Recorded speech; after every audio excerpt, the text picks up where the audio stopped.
Good morning, everybody. Welcome to the April 8th Talk About It Tuesday. We're going to kind of have a variety of topics to talk about today, so we may jump around a little bit. We'll follow our usual agenda and introduce you to our team, give you the news and updates and reminders and training, and then obviously open for questions for you guys for anything that you want to ask us, even if it's something that we did not cover. So if you'll go to the next slide, please. So here's our team. I think you all know us, and if you don't, you should. But we have Adam and Laura here. We have others in the office, maybe preparing a little bit of something for you all next week.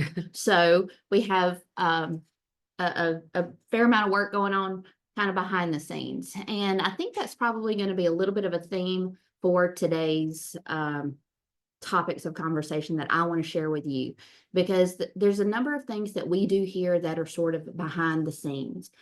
You guys are on the front line. You're the operations experts. You keep 911 running. However, there's a lot that has to go on behind the scenes to keep 911 progressing forward. And I like to think that that's what our expertise is here. And you guys play a very big role in that. So I'm going to give a little bit of an update on some of those things. So you'll go to the next one, please, sir. All right, I want to do a little bit of a board meeting recap. I got a little bit of feedback from some of the board members, some of the audience members, and some that also joined online during the board meeting. They just a little bit of feedback, and they thought that some of what we covered was important enough to repeat and kind of go over and kind of talk about the why behind some of these things. So I'm going to start with a board meeting recap, and then I want to talk to you all about a final approval from the OMB on the FCC's report and order that they issued last July, and how all of that sort of wraps into some of the progress here in our state and our nation. So next. I'm going to start with something that we keep a watch on, but it's not anything necessarily that we talk about all the time outwardly, but we keep a watch on the revenues that we have here in this office, or that we take in or flow through this office. And so I'm going to give a little bit of a financial snapshot, and then talk about a few of the trends that we're seeing. And this isn't always forward in a lot of our presentations that we give, but it is something that you all certainly need to be interested in or have knowledge of, and that's why I want to share this with you. If you look at this graph, you're probably thinking, Leah, why does it go July 24 to March of 25? That's a really odd time frame. But the reason it starts in July of 24 is because that is when the full 223 surcharge was in effect. So there was a staggered, you all know it from your distributions and the extra columns in that spreadsheet, but there was a staggered implementation or collection of the 223 from the $1.86 surcharge. So I'm just simply taking, because we also look at trends in this office, I'm simply taking from when that was fully implemented, i.e. all carriers are remitting to us at the current surcharge, and all point of sale transaction, or what they call prepaid, are at the 223 surcharge. So, or the transactional collection at the point of sale. So that being said, I've broken those into the two separate categories based on who collects them. So the Department of Revenue, you all know, collects the prepaid, and we do everything what we call postpaid or subscription, all the other. As you know, that's been that way for the existence of this board. We have been collecting the surcharge here from those subscription type accounts since December of 2013. And these are the things that we trend. So you look at that and you see over time those trend lines that are there with the purple and the blue, and you don't see really much of a change maybe with the naked eye, except that I do want to sort of point out to you that ever so slightly, The carriers are trending just a teeny tiny bit upwards.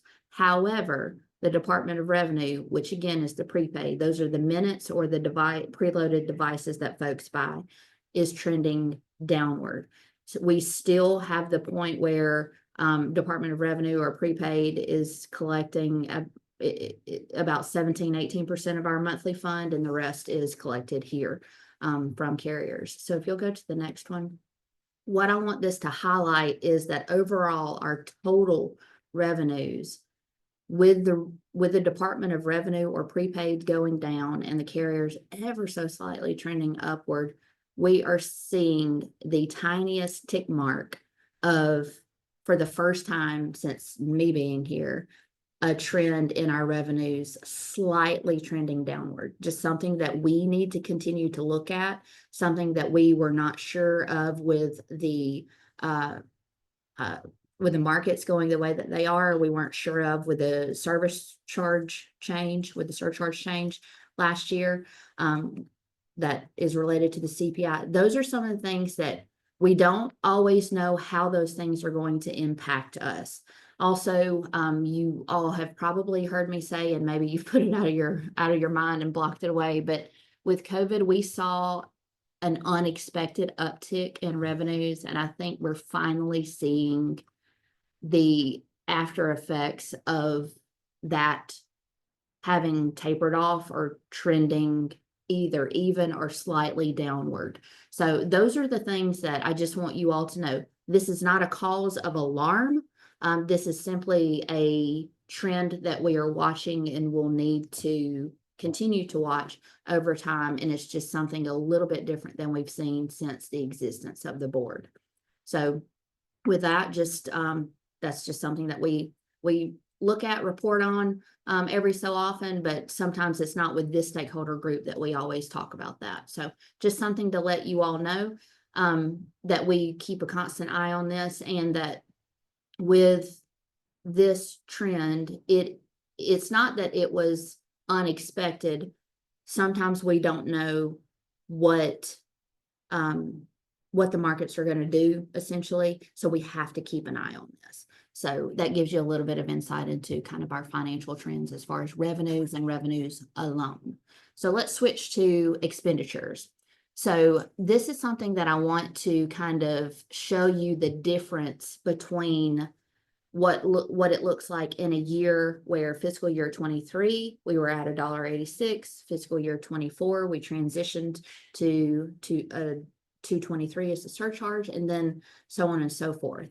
So ours, just like I told the board in our last board meeting a couple of weeks ago, we typically trend or cycle in a 4 or 5 year cycle. One major reason for that is we have to look at the CPI according to legislation, and that by statute is every 5 years. We just have to keep an eye on that. So that's what we have typically done, is we have cycled sort of in a 4 or 5 year cycle as far as what those payments and essentially what the bottom line looks like. So I want to kind of put 23 beside 24 and talk through some of the differences of those 2 years, and then how you can't just look at what happened in 23 and look at what happened in 24 and look at what happened in fiscal year, or is happening in fiscal year 25, and know the whole story, because it's really an apples to oranges comparison, quite frankly. So if you look in fiscal year 23, and these are just payments to ECDs, this is actually a spreadsheet that I build for the Department of Examiners of Public Accounts for them. It's something I also use whenever you all have your third-party audits or independent audits. Your accounting firms email me or send me a letter, and they're like, hey, what are all the payments to the districts for fiscal year, whatever. So I produce this as a confirmation and in several different ways, but this is the pie chart that it actually produces as far as payments to ECDs. And this is money that goes through here directly to you. So that being said, there's don't go there yet, Adam, but there on the next slide, we'll talk about sort of the whole fund, but this is specifically payments to ECDs. So in fiscal year 23, in the baseline distribution, and just keep in mind, baseline distribution is your make whole amount. And that make whole amount, the 103, 379, 622, 48, it was your, that's your promised amount. That's your make whole. That's what it was prior to it being adjusted for the CPI. So overall, 92% of payments to districts was in the baseline distribution in fiscal year 23. In fiscal year 24, 81%. And you're like, Leah, why did it go down over 10%?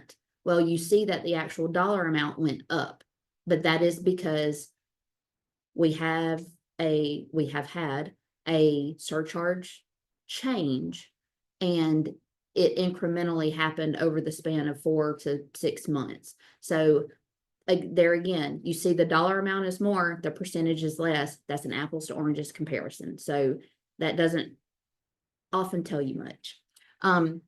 Also, let's look at the unclaimed cost recovery distribution. You see that there is, it's non-existent on the left, and it's there on your right. And that's because we actually had 2 pretty significant cost recovery distributions payments in fiscal year 24, whereas we didn't in fiscal year 23. Fiscal year 23 is the look back period through which we have to look at to make that CPI adjustment, and we cannot artificially inflate your bottom line, because then it would throw the CPI increase way off. Again, population distribution, you see that hovers around 5 or 6%. The legacy reimbursements, another pretty significant thing here is percentages aside, you see the dollar amounts in fiscal year 23, legacy reimbursements went from a little over $2 million to about 1.2, 1.3. And that is everything to do with the program that is largely administered by Adam in your legacy reimbursements. Keep that in mind, that those are the things that we continue to work through with carriers and your phone bills to try to take away charges or delete charges that you guys are being charged, and also enter into a direct billing relationship with those carriers so that we can realize some economies of scale. I would tell you we have progress in that. It's a lot in like in fits and starts, and we're still trying to work through some pretty significant but few issues with one of the carriers right now, but I think we're seeing progress. So we're kind of hoping, for those of you that don't know, don't worry about it, but those of you that are on the call that you have legacy reimbursements held up, you know exactly what we're talking about. So we're hoping to kind of get that solidified with that one carrier for you guys. Also, grant awards. We had anticipated and planned for to be pretty heavy in grant awards in fiscal year 24 and 25. As you all have seen in our grant cycle awards, they have grown over time, from 1 comma to 2, thankfully. And you all know that our grant awards are those targeted awards where we are able to meet needs that districts have. We did have an unexpected halt to our grant cycle awards in September of last year. So unfortunately, the orange grant award piece of the pie on fiscal year 24 kind of halted, and that was two cycles worth, because we paid the summer of 23 grant cycle right a little late. We award those in our September board meeting. But anyway, I will say this, and not to get off into territory that there's still a few unknowns about, but this is why House Bill 263 is so important, is because we have no capability to do grant awards for you all right now. We were set to award grant cycle 10 last September, and like I said, we just had a halt to that program, because it was conveyed to us that bucket of money, if you will, could not, we have no way to send that money out except by population, which is going to lead to a point that I have here in a minute. So, and we know a distribution by population is advantageous to some and not very advantageous to others. And that's why we have really focused on our grant cycles here in recent years, is because we know that is targeted to a need that we know districts have. So we're cautiously optimistic that perhaps that will change. Just for those of you that don't know, House Bill 263 is set to be on the floor today in the House. So we're fingers crossed for that. I know a number of you have done some outreach since last week, since we knew that it was on the calendar, and we're very hopeful that will progress forward. Another thing that I want to bring to your attention, which you can barely see it because it's not really a piece of the pie because it's so small in light of all the other categories, but the PST certification reimbursement. Similarly, our PST certification reimbursement, so that's for PST initial certification and then their basic recertification. We've been able to, we've had the funding to be able to reimburse you guys for both of those, on top of being able to pay for PST certification courses throughout the state. That being said, the difference here is you see that went from 16 grand to 46 grand in fiscal years. We've also had to begin to cover that out of our 1% in fiscal year 25. So while that's still in use and we are still reimbursing that, but that's because we had some savings in our 1% and are able to do that. Again, that was coming out of the cost recovery fund. And again, we've been halted of any distribution out of there or reimbursement out of there, with the exception, or 2 districts, with the exception of by population. So, so just keep that in mind, that our fiscal year 25 PST certification reimbursements are coming out of our administrative or operations 1%, as is your training. And we will continue that as long as there's money there, but without legislative change, that will 1% won't take us as far as being able to do what we did in years past. So, and then population distributions are pretty standard as far as what we're getting. Again, population distributions are down this year, and I think you see why they're down this year, because of the revenues being down a little bit this year. So if you'll go to the next one, Adam. So all of that being said, let's look at this, the total fund as far as expenditures go, and sort of our revenues versus our expenditures. And let's talk about the total cost, because what I just focused on is money that goes directly out to districts.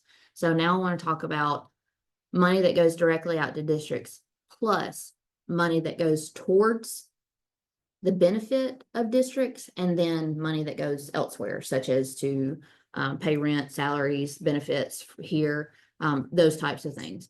All right, so I'll just make this kind of brief, but you will see this is the end of February 28th, 2025. So 5 months into this year, so not quite half a year of this fiscal year, but you see that 99.1% of the fund either goes directly to districts or on behalf of the districts, like contracts such as for our additional data repository, our network, call delivery, all of those types of things.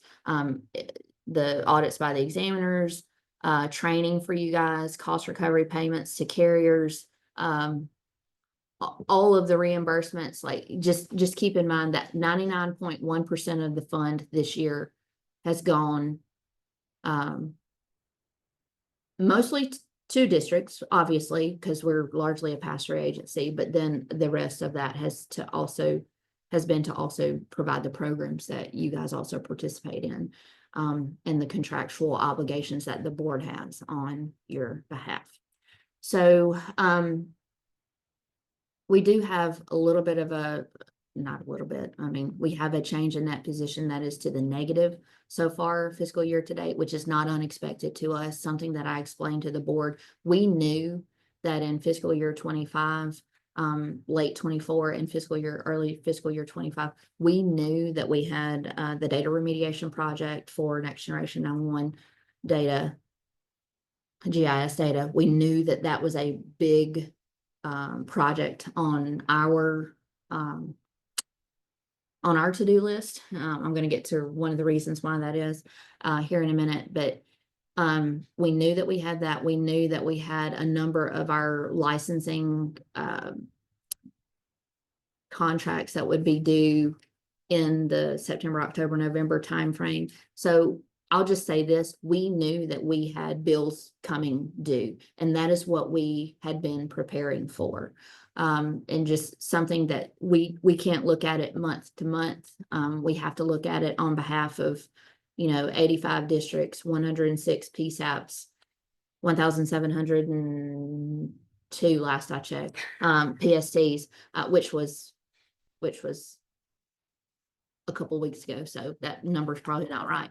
But we are having to look at those types of things and sort of what we ask of y'all. This is why we have to have deadlines. This is why we ask y'all questions and want to get in your business so that we can plan accordingly and make certain that we're able to continue the programs that you say are most beneficial to you all. So with that, I think that kind of wraps up our financial overview. I don't know what slide is next. Can't remember. Oh, okay. This actually wraps it up. So, when you look at our overall bottom line, basically, I just want to remind everybody our revenue account is your money. I mean, our revenue account accepts money into it. It's always going to have money into it. It's never money that we can just spend or use otherwise. It is due to you. So revenue account is always going to have 12, 13, 14 million dollars in it. And it's always going to be due for the next month's bills, which is inclusive of our distributions. Operating is what it is. That's what runs this office. Reserves. All right. So we are to the point where you see as far as the financial statements that were last approved by the board as of February 28th, 2025, we had a balance in our reserves of about $17.5 million. And what I will tell you is we did do an excess cost recovery declaration for $4 million, and that was sent out last 2 Fridays ago now. Yeah. Not last Friday, but Friday before. And that was sent out to you guys. So that brings our reserves, because this that you're seeing on the screen was prior to that, but that brings our reserves down closer to that $13-ish million, which is what our monthly bills are. Like 13 million is what money we have in the bank to pay our bills, and that's about maybe 30 days worth of operating cost essentially for the board. Examiners, same thing. We just actually got our most recent quote from them, so we're going to have to fund that fund a little bit to get through this next year, because they just started their new cycle of audits of half of the ECDs. It was a couple grand less than last year's quote. So we've got to fund that account a little bit, but we're going to wait and see sort of what happens with legislation to see the most appropriate way to do that according to what legislation is there. Either way, we'll at least pay the examiner's bills as they come out of our 1% for the time being. We can't sustain that forever, because that's 40 to 50% of our budget. But that's what we'll do for the time being. Grants and training account, Service First is our bank. I don't know why I read that, but we have some money left over. This is money that we took from the 1% years ago and put it in there, and that's what we've been spending, training, grants, and just other things for your benefit as far as training and certification goes. And then federal grants, that honestly, that account is pretty dormant right now just because we've not had any federal funding come our way. And then employee flex, that's just something that's a set aside for our FSA and DCA accounts. And then anyway, just letting you all know that that's sort of where our bottom line is, except that we're less $4 million because that has been sent out to you guys. So there was a letter, and there was also a distribution that went out a week and a half ago. So that being said, next. The worker bees must finish their task. So now they've joined us. So welcome, Anderson and Daniel. I guess Michelle wanted to go do something else, but anyway, the other thing that I want to talk about is the final approval for this is something that also happened that was just sort of a check in the box that we were waiting on. You may have heard a bit of the buzz about the FCC's July 2024 report and order as far as how do we implement Next Generation 911 and speed that implementation. If you'll go to the next slide, which is verbose with words, and you don't have to read all of this, but there has been a effort in the works for years now, actually. It started with the NASNA, National Association of State 911 Administrator, petition to the FCC of how can we speed Next Generation 911 implementation nationwide. And that sort of culminated in the FCC adopting rules last July, and with sort of a framework of how we're going to advance the transition to Next Generation 911. And you're probably like, Leo, why does that matter? Because Alabama is where we are. I don't know about you all, but I don't stay in Alabama. I travel to Florida, Georgia, Tennessee, Mississippi. I fly across the country. So do you. We go to conferences. We like you, your family, your loved ones. You don't have to look around in recent current events to know that Next Generation 911 would be beneficial to everyone, and even your neighbor. Even if you don't like them, or family members that you don't like or something, but just think about the benefits that we are able to serve the residents and visitors of Alabama with. I want that everywhere. And I think you in your heart, especially those of you that are led by, leadership and being a servant to the public, you want this. So all that said, it reached its last sort of check in the box piece of the pie, progress, whatever you want to call it, a couple weeks ago, March 25th, when the OMB gave its final approval. So all of that being said, that now puts us as the 911 authority in the state of Alabama. It's not always going to be a state program, depending on what those programs are, or how those state or regional, or even just down to the PSAP level. However, those authorities are set up locally.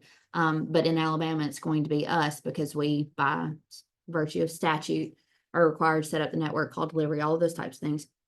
We are seen as the 911 authority. And this puts us on alert that we have to then make what you call a valid request to our carriers to say, hey, we want calls delivered in IP format. There's a phase 1 and phase 2, and do not get this.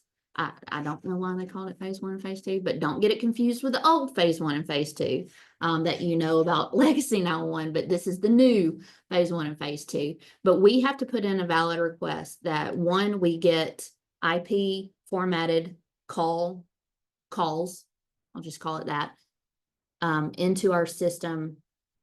And then phase 2 is, bless you. Yes. That's a very quiet sneeze. And the next part of that is we have phase 2, which is IP formatted call data that is, I'm not going to mess this up, but give me a second, Adam, because he'll have to correct me on all the ABC 1, 2, 3s. But it has to be an I3 format and with PITA-Flow. And they're both giving me a thumbs up. And anyway, and you're like, Leah, why is this important? Because all of the data that comes with a 911 call is what is is game changing as far as the response of 911. Another thing, and maybe like you were right on cue, Anderson, another reason why our data remediation project this year, he hears me at least once a week, it better be done, it better be done, it better be done, is because we are the ones that have to go on the hook to say we are ready to accept it. This is why we have asked in digital, what are your data requirements? And this is why we have now challenged Datamark and you and the staff to make certain that our GIS data is up to par, so that all of these things work. They flow through from the incident or event to the response. Like you have heard me say for years now, over and over, we want to get the right person to the right PSAP and the person in the seat to know who to send and them to get to the scene as quickly as possible. And this is all sort of a culmination of that. And this is forcing us all to kind of work together with the carriers from a regulatory standpoint down, to make certain that we are ready to accept this. We make the request in a valid way, and then we work through getting these phases implemented, and that it is nationwide, not just in the state of Alabama. I mean, like I said, there's a lot of words on that slide, and that is directly from the notice that came out a couple weeks ago. So there's a couple of links in there if you want some very dry reading, but I have read those. And it just sort of gives you the background and where we're headed. But if you've also heard several of us present, Next Generation 911 is not an end state, it's whatever's next. And these are some of the things that prepare us for what's next. So I've talked a lot. Goodness, this is supposed to be shorter than this, but that's okay. As well, as you all can probably tell, this is the part of my job I would tell you is not the glamorous part of my job, but it's the necessary part of my job, and the sort of the role that the board gets to play in the background. And that being said, I just sometimes want to give you guys a window into some of that and why what we're asking you to do, which we know is a lot on top of the operations aspect of it, why we're asking you to be engaged with us is because it's important for the overall service provision in our state. All right, that said, ACCA, unless there's been a change just in the last day or so, the County Advocacy Day, basically think about it as 911 goes to Goat Hill here in Montgomery, is April 15th. So that's next Tuesday. There have been a couple of date changes with that. So Aslan will be happy to give you any of the details that you need. We are working on some information that we would like to share and have you guys armed with. ACCA has some one-pagers also that hopefully there is movement prior to then about the legislation that we have in the hopper for this session. But just to let you all know, keep a lookout from your oh gosh, what is it called? The county family publications that you guys get as AA&D members. All of those details will be there. Also, one thing to remind you guys of, the 2024 Statement of Economic Interest is due prior to April 30th, 2025. So time is running out on that. We have two links in our slides. One, the online form itself. And they did have a couple of guidelines, and I fielded a couple of questions from some of you about who should fill those out. So it's a page and a half. So look over that who must file PDF and make sure you do file if you haven't. Somebody else want to talk? I've done all the talking. I will speak. Okay, go. I'm sure that those of you who follow our social media saw our post last week with the Text for 911 video, and we had a lot of shares, which I was really proud and excited for, because so many people aren't unaware of that. This month being Education Month for 911, trying to put some things out there, not just for your consumption, but for the general public and citizens' consumption as well. So I'd like to implore you to share anything that we share or any other organization that posts 911 facts because so many people are just underinformed. So we have the text for 911 video, call when you can, text when you can't. And additionally, the recruitment video, both of these are on our YouTube page.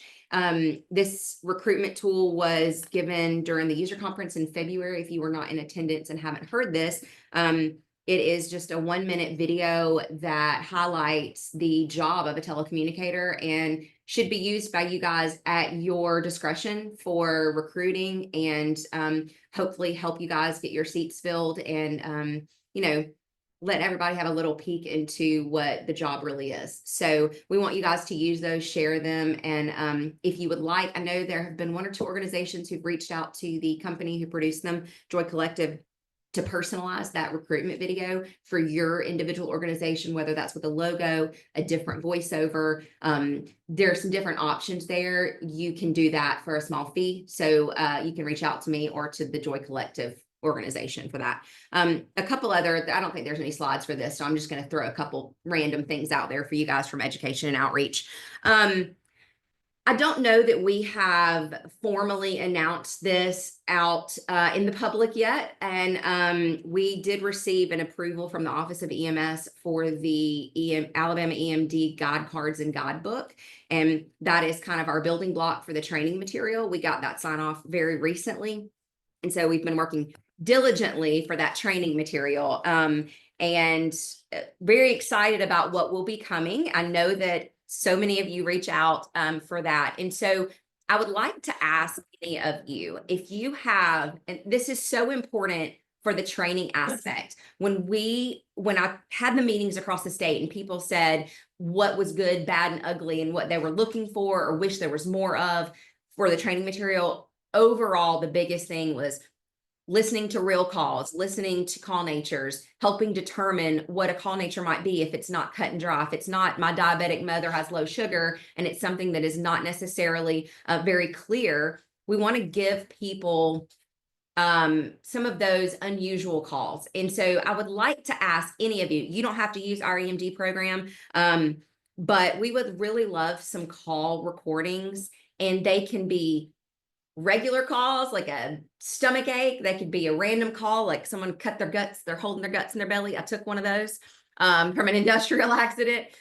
I It's knew not- that story, and that's why I was like, That's so right. if somebody that doesn't know that story is like, wow, that's really specific and gruesome, Yeah. but I know why. Yeah, training someone first aid to answer 911. She wasn't quite ready right after roll call, and I answered it, and it was a guy who was at his job alone, locked behind a gate, and he had cut his stomach with some machinery, and he was holding his guts, and those are the words he used, in his belly, in his hand. And there's not a card for that, you guys. There was not a guide card telling me what to say to this man. But part of this training material, we want to help those practitioners with critical thinking for things like knowing what to say when it comes to those unusual calls. So we would really love copies of any calls. They can be handled poorly.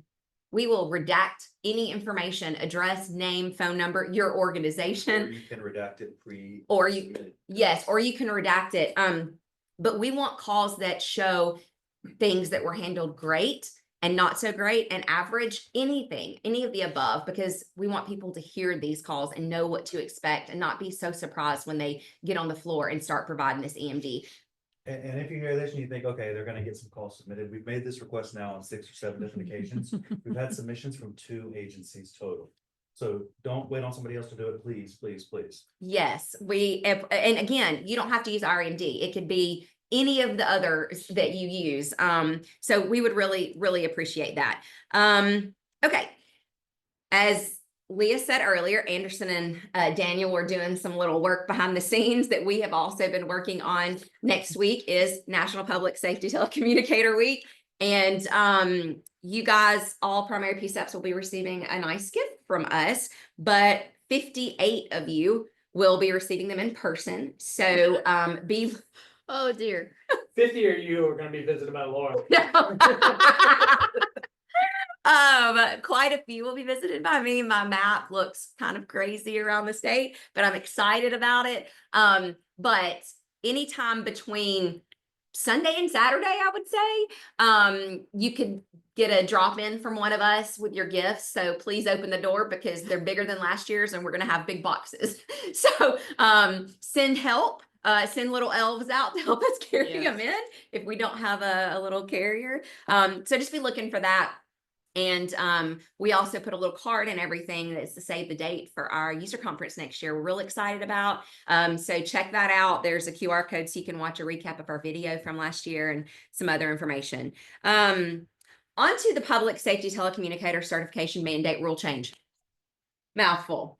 Got it right. She's only said that 890 Do it again. times. Yeah.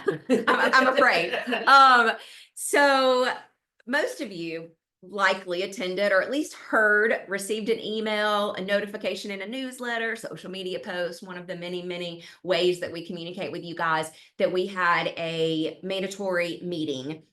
We began the meetings in January and we wanted one member of each ECD leadership and one member of each PSAP leadership to attend these meetings. I've hosted 12 meetings, possibly 13 since January. I've reached out to every PSAP and ECD at least twice, to have people attend these meetings. And I was sitting here looking at the spreadsheet while Leo was talking, and we have still a significant number of ECDs and PSAPs who did not have leadership attend these meetings. I will give this one caveat, and if he's watching now, he'll know who he is. If you attended one of these meetings and you received a letter saying you didn't, please forgive me. Our sign-in sheet might have missed one or two. I do remember all of you, but there's a lot of meetings, a lot of you, and just one of me. And so my memory is not the best. So if you receive a letter from us in the mail saying, hey, you did not attend one of these meetings, we would like for you to do so, and you attended, you can toss it. But the reason these letters will be going out, you will be getting an old, pigeon carrier paper letter, because June 1st, our metrics will be changing on My Alabama 911 from 60% of required PSTs to be compliant or state certified up to that 100%.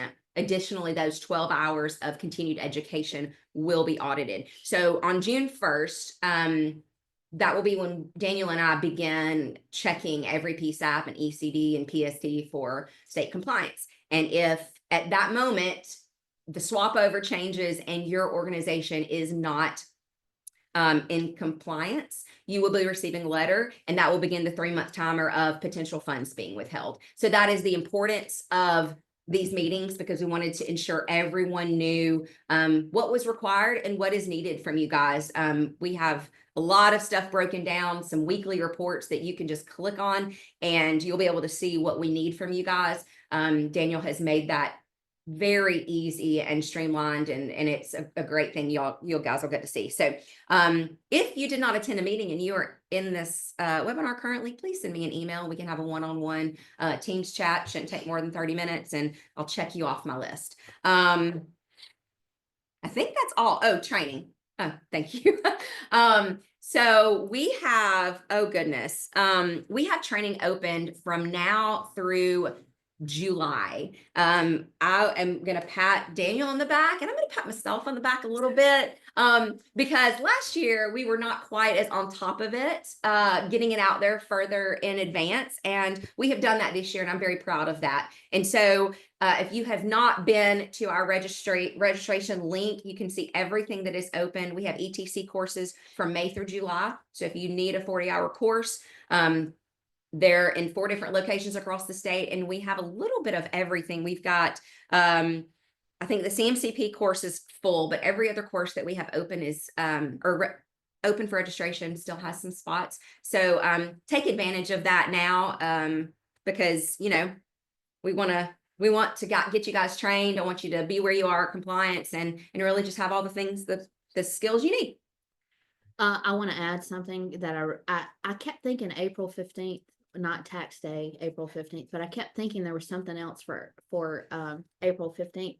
And it's a deadline for the nominations for awards for APCO that we will have, what are we having?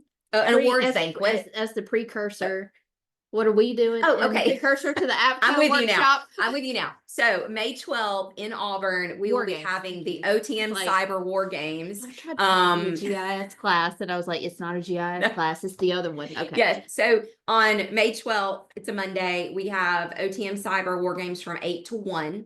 That evening, APCO will have an awards dinner banquet, and that's what the awards that Yes. the deadline for That nominations. deadline is April 15th.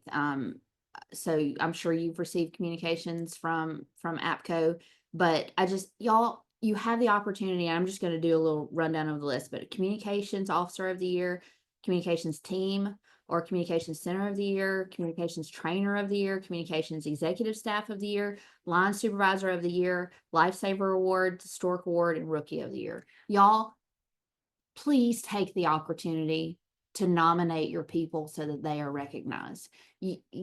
We cannot underestimate how far that goes. And every one of these should have dozens of nominations for the selection committee to search through and select from.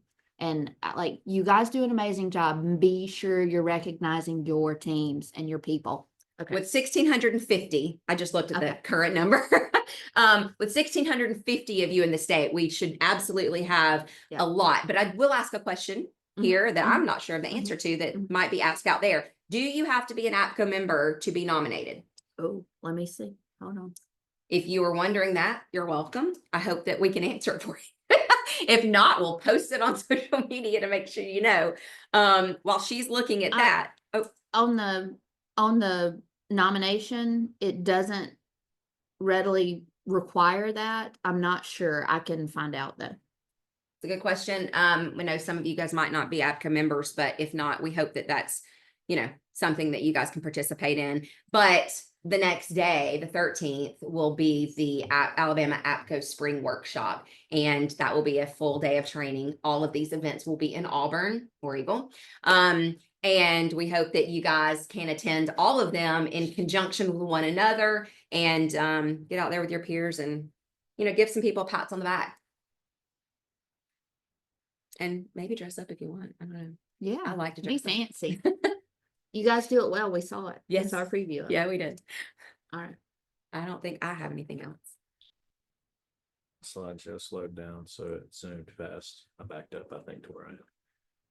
You go. All right. PST certification course and Legacy 911 cost reimbursements due on the 10th of every month. You have 2 more days to put those in for April. We'll pay them at the end of the month.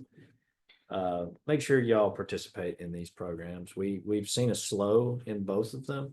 I know a lot of folks like to hold on to those, and I can appreciate that, but we have seen in the past couple of years where holding on to them sometimes leads to missing deadlines or just completely forgetting about them across the board, because we have seen our participation drop off, at least with the Legacy 911 cost reimbursement. But just know that those are dollar for dollar, best bang for your buck that we've got coming out of here. So submit your reimbursement forms. Melissa Carpenter, the Alabama market manager for InDigital, That's right. mentioned in our board meeting, and this has kind of been a thing that's been going on for I would say over a year now. RPSS was purchased by InDigital years and years ago, and have been kind of a subsidiary in the state of Alabama for InDigital. Moving forward, very, very soon, all of their branding, all of their contact information will all be branded as InDigital. So if you have old RPSS stickers around some of your PSAP system hardware, for service, call this or whatnot, please update this information to InDigital's support at InDigital.net, as well as the 877-469-2010 telephone number. The old RPSS contact information is currently still up and live and forwarded to all of this, but that will not be the case forever. In fact, soon, I don't know that there's an exact date, soon the telephone numbers and the emails will cease to work. So make sure you update your contact information if you need support for your equipment. If RPSS provided that in the past, they still are providing that. They're just now broadly InDigital. And take the opportunity, if you have stickers stuck to things that have been there for the last 10 years, that's no longer the contact. So I'll tell a bit of a story. And I mean, this is not picking on one PSAP, but I had the opportunity to be in a number of different places last week. But the post-it notes and the handwritten notes of stuck to this, called this person and all of that, you know. And I say that because we did it in the PSAP I worked in, so, and we won't ever like cull this from what we do, but make sure your points of contact list is up to date. We know we harp on y'all all the time, about please update your contact information, please update your contact information, but we need to have that up to date so we can tell you guys the things you need to know, and arm your people in your center with the right contact information so that they can call and get the help they need whenever they need it. So. Does anybody have any questions? I've got the chat up here on my phone. We can also unmute anything we've talked about today or anything we've not talked about today. We're happy to have that discussion.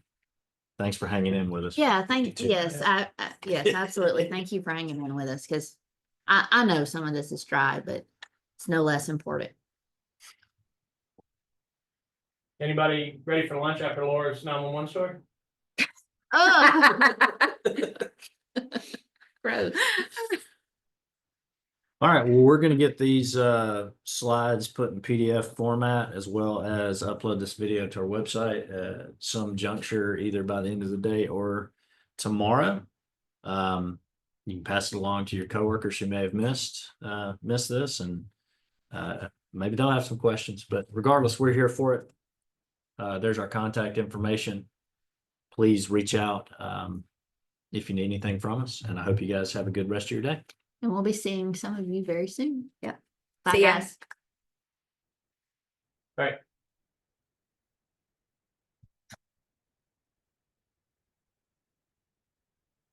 I want to